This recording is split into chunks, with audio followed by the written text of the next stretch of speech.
बेळगाव प्रश्नी सर्व आता जे आहे ते उद्धव ठाकरे आणि शरद पवार नेमकं काय भूमिका घेतात त्यांच्यावरती पण असं असं आहे सत्ताधारी की गेले अनेक दिवस कोर्टामध्ये हा खटला सुरू आहे आणि मराठी माणसांवरती सीमा भागामध्ये ज्या पद्धतीचा अन्याय सुरू आहे ते दुर्दैवी आहे. आणि आम्ही अनेक वेळा सांगितलं होतं त्या विधानसभेने खरा म्हणजे एक ओळीचा ठराव की हा प्रदेश जो आहे तो केंद्रशासित करावा. इतकं जरी केलं तरी देखील केंद्र सरकारकडनं या मराठी बांधवांना फार मोठी रिलीफ मिळू शकेल.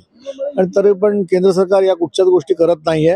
त्यामुळे हा संघर्ष असा चालू राहणार आहे. तुमची सभा सुद्धा झाली होती त्या भागामध्ये सर्वत्र तोडगा काढण्यासाठी, मात्र तरीही तोडगा निघत नाहीये. मागच्या 2.5 वर्ष सुद्धा महायुतीच्या काळामध्ये असाच वाद निर्माण झाला होता. तेव्हा निश्चित आमचं सरकार येईल आणि यावरती तोडगा काढेल असं म्हटलं जातं. आता सरकार आलं आणि परत वाद चालू झाले. तर आता असं आहे की ह्या सरकारची जबाबदारी आहे की केंद्रात देखील त्यांचं सरकार आहे आणि त्यामुळे कोर्टात जरी हा प्रश्न प्रलंबित असला तरी एवढा भाग केंद्रशासित जर केला तर सीमावासियांना फार मोठा दिलासा मिळेल मराठी बांधवांना. मराठी माणसांसाठी काय वाटतं सुनील प्रभू यांना? उद्धव ठाकरे यांनी महाविकास आघाडीतून बाहेर येऊ एकत्र जर संपूर्ण लढा दिला तर निश्चित न्याय मिळेल. मराठी माणसाच्या न्याय हक्कासाठी शिवसेना आहे हे यापुढेही राहणार आहे, यापूर्वी होती. त्यामुळे मुंबईत आणि महाराष्ट्रामध्ये मराठी माणसाला एवढं माहिती आहे की शिवसेनाच आपली तारणहार आहे. पण उद्धव ठाकरे साहेब योग्य तो निर्णय घेतील.